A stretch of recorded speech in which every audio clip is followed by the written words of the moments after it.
Happy New Year. It is time to start a new crafty year. And today we are doing a fun hop for a cherry on top where we are talking about what inspires us. And I'm inspired by a lot of things, but a lot of times what I am inspired to do for my projects is to use my new supplies, right?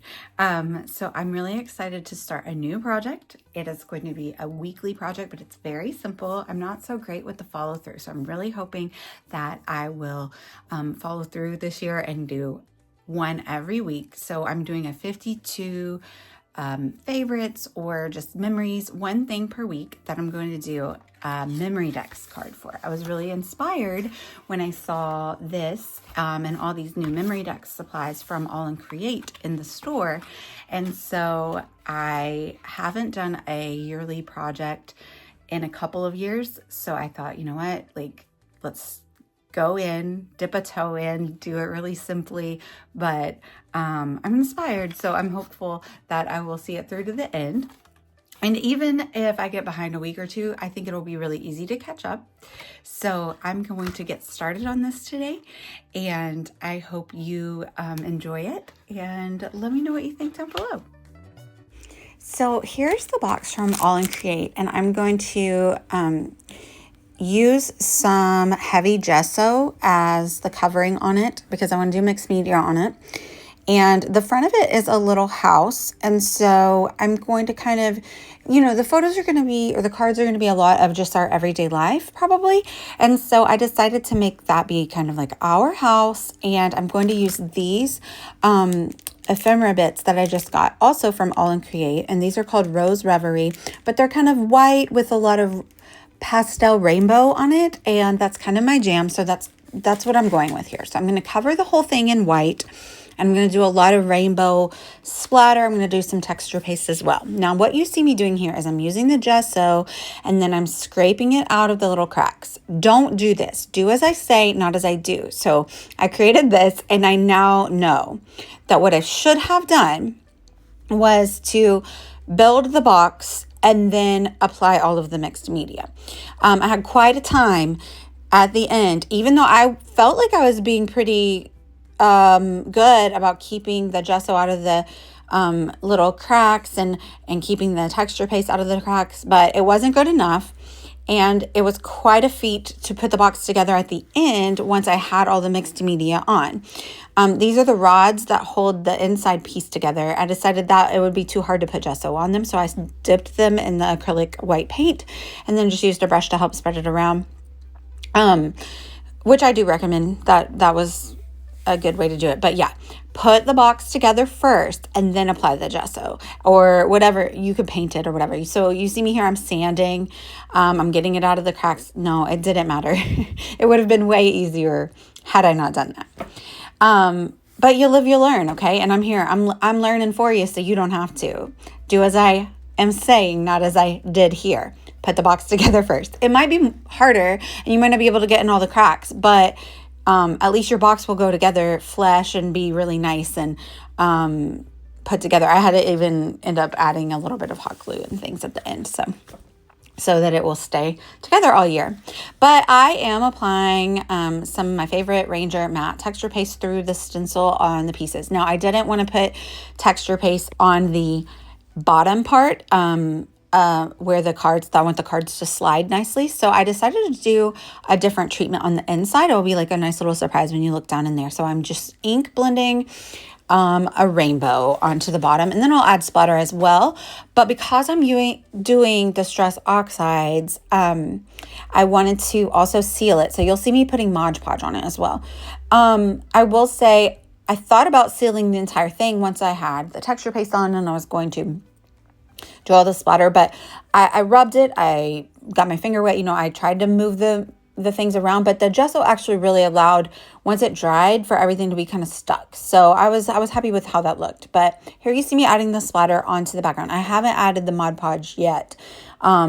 I have just acrylic paints over here, kind of in the similar color palette, and I just am adding water to them so that they are splatter worthy. But I did do it inside of one of my cherry on top boxes to avoid a mess. I did get some on my camera though, but on my face as well. I think that I went out later that day with paint on my face. Who hasn't done that, right? So this is the texture pasted. I only did it on the outside of the box. And so I'm going through and adding, you can see that the orange got some bigger splats, but I realized like I could add a little bit of water while it was still wet and it would move around and it would kind of give it a nice watercolor look. So you'll see that at the end, it's not as harsh as it looks right here. So that's the bottom. No one's going to see that, but I did it anyway. And then here's all the sides and pieces. And yeah, I'm loving the way that looks. There you see I'm going in with my Mod Podge and just sealing that just because I didn't want the ink to rub up. And I also don't want it to come off on the cards that I'm making. So I'm finally done with that. And what am I going to start doing? Oh, I'm going to stamp a Jeep. So we have a Jeep. We love our Jeep. And I decided it would be cute to put a Jeep out front of the house because it'll be like our house. But we went full on Barbie Jeep here. I did purple wheels. That's salvage patina is the color. I wish that would be so cute.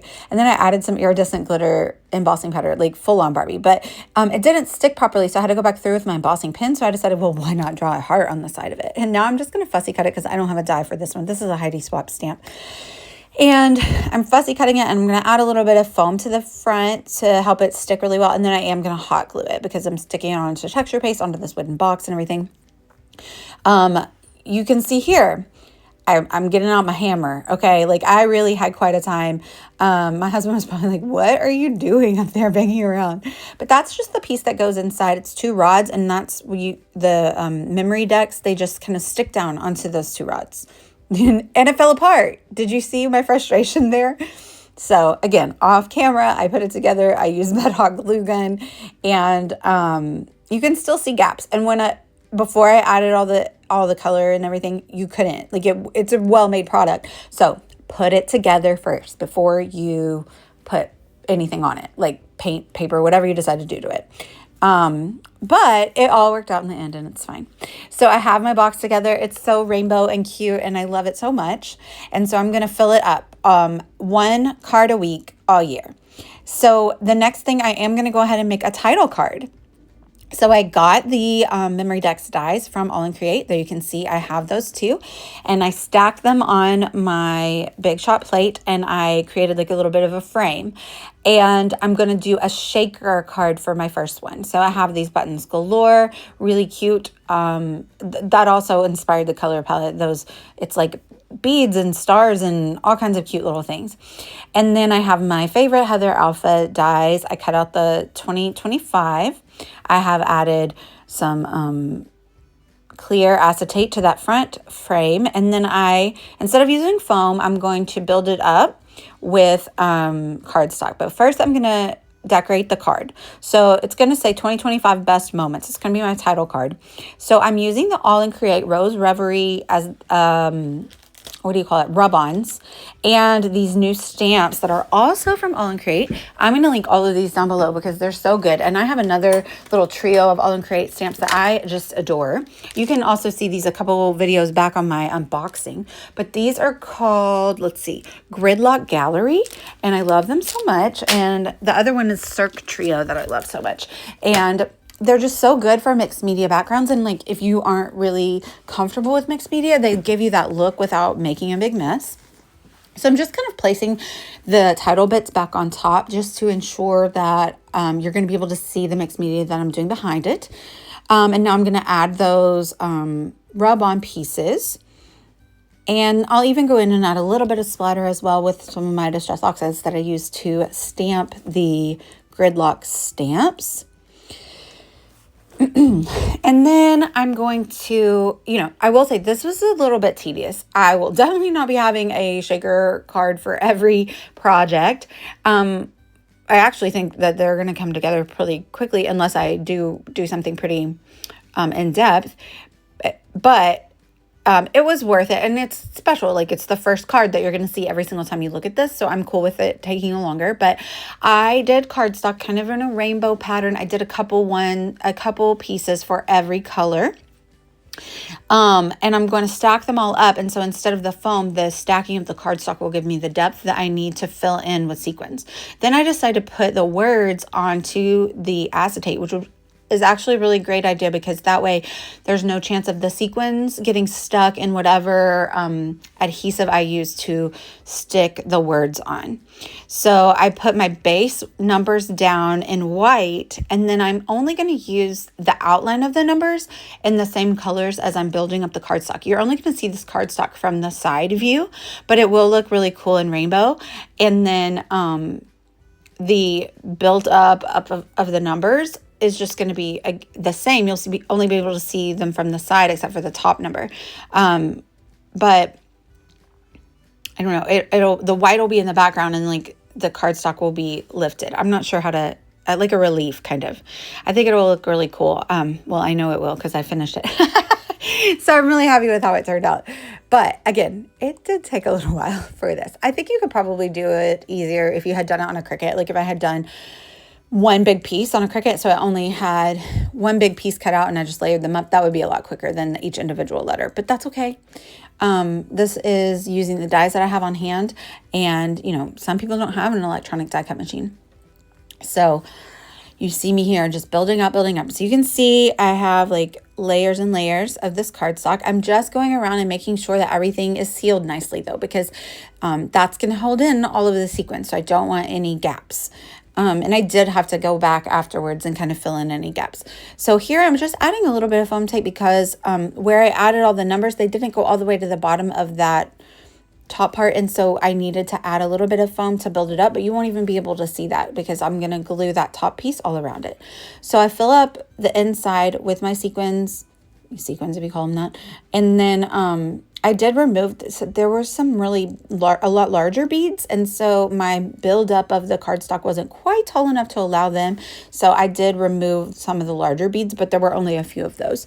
But I'm going around and I'm making sure that everything is sealed really nice and tightly. And if there's any that got stuck on the adhesive, I'm just kind of using that little gem picker to kind of stick them back in and get them off of the adhesive so that I can seal it up nicely. And I'm so happy with how that turned out. I just used some really good adhesive. I like to use tape when I'm using it to touch the acetate. The acetate doesn't really love wet glue. And I'm using that to stick it on top, and it's gonna be the end of this video. This is a hop around, comment on all the videos for a chance to win a $25 store credit to a cherry on top. I hope you all have a wonderful new year. You can see here, I'm adding my first card to my box, and it's going to look so cute. All the still photos are coming up. I'm going to link down below with these products. They are brand new from All in Create, so they should still be in the store. And you could create a Memorydex box for so many things. It doesn't have to be for a weekly project. You could do one for a trip or for a series of photos for any kind of project. But let me know what you think down below, and let me know if you have any questions. And thank you guys so much for watching. Bye, y'all.